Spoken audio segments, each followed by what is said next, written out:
Salut, avez-vous survécu à cet été? Bon, on doit dire que l'été 2022 a été une période très difficile pour la France et l'Europe, car de nombreux incendies se sont propagés rapidement en raison de la sécheresse et de certains pyromanes. Néanmoins, nous avons tous pu constater que les sols et les espaces verts étaient terriblement secs, voire même brûlés, à cette période de l'année. Ainsi, en retraçant les 5 dernières années, on ne peut pas dire que l'urgence climatique n'existe pas et que l'impact de l'activité humaine ne menace pas la survie des espèces. Avec 8 milliards d'habitants sur Terre à venir, il sera très difficile de nourrir toute l'humanité, alors que l'ensemble de la population mondiale n'a déjà pas accès à une alimentation convenable. Mais ce qui est certain, c'est que les vivres vont manquer, et cela même pour les pays développés à l'avenir. D'une part, les conditions climatiques deviennent de plus en plus arides pour le monde agricole, alors que la production par an diminue et les pertes augmentent.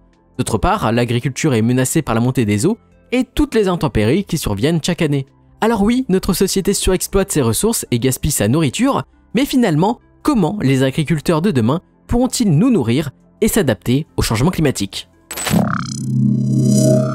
Ce problème, ou du moins cet enjeu, devient de plus en plus central dans l'écosystème des startups tech françaises et européennes. Et ce n'est pas étonnant que la startup française Agricool soit née en 2015 en lançant une méthode de production de fruits et de laitue destinée à la ville.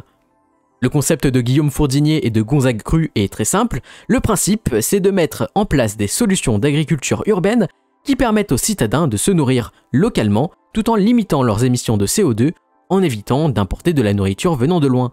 Un petit exemple, les fraises, c'est mieux de les produire dans une ville que d'aller les chercher en Espagne. Ici, Agricool est loin de transformer les bâtiments et les toits en champs, il développe des infrastructures pour des cultures aéroponiques dans des conteneurs. Cependant, ce format de conteneur est pour le moment propre à Agricool et il n'est pas en fait le produit. De plus, la gestion de l'environnement embarqué reste standard et il ne répond pas aux besoins de produire dans un contexte climatique plutôt désastreux.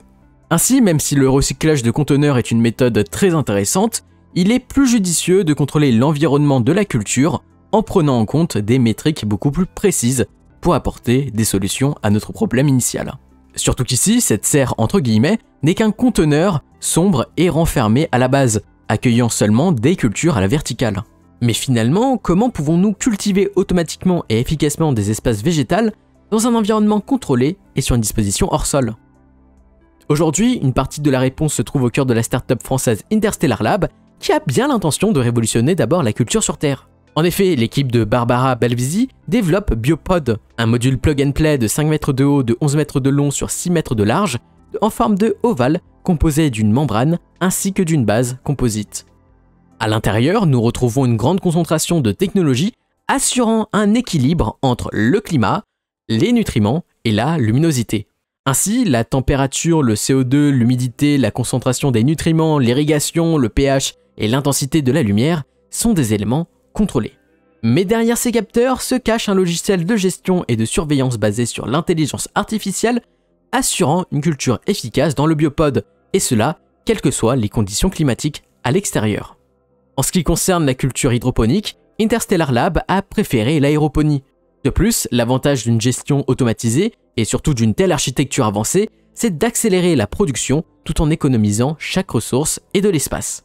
À titre indicatif, cette surface de 55 mètres carrés et tout ce dispositif offre jusqu'à 300 fois plus de rendement.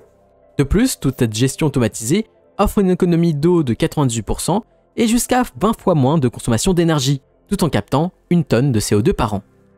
Mais jusqu'à présent, une partie de l'industrialisation va devoir se faire par l'impression 3D, grâce à un partenariat avec SoLiquid, mais à travers ces mini-serres, l'entreprise essaye actuellement de produire de la vanille.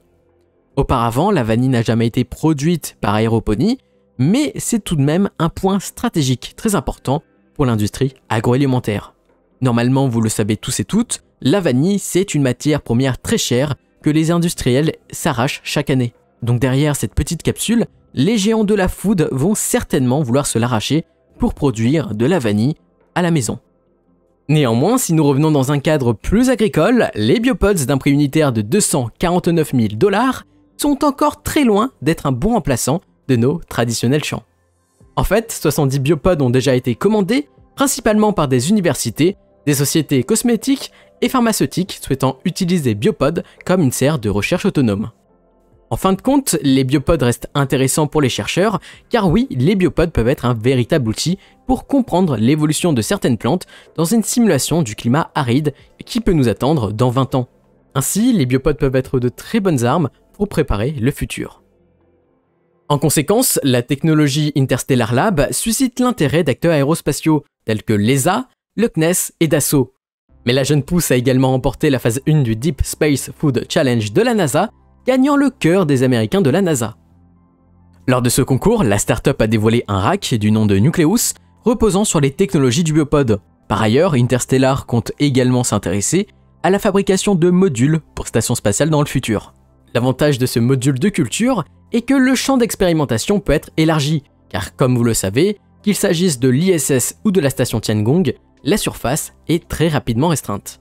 Deuxièmement, sur un point plus business, la culture en orbite est un principe qui intéresse Sierra Space pour sa station Orbital Reef.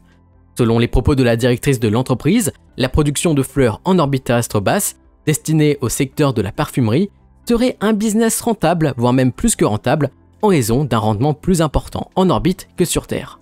Mais si nous nous intéressons plus à la Lune, la configuration spatiale du biopod pourrait bel et bien faire partie des futures infrastructures sur la Lune pour le programme Artemis.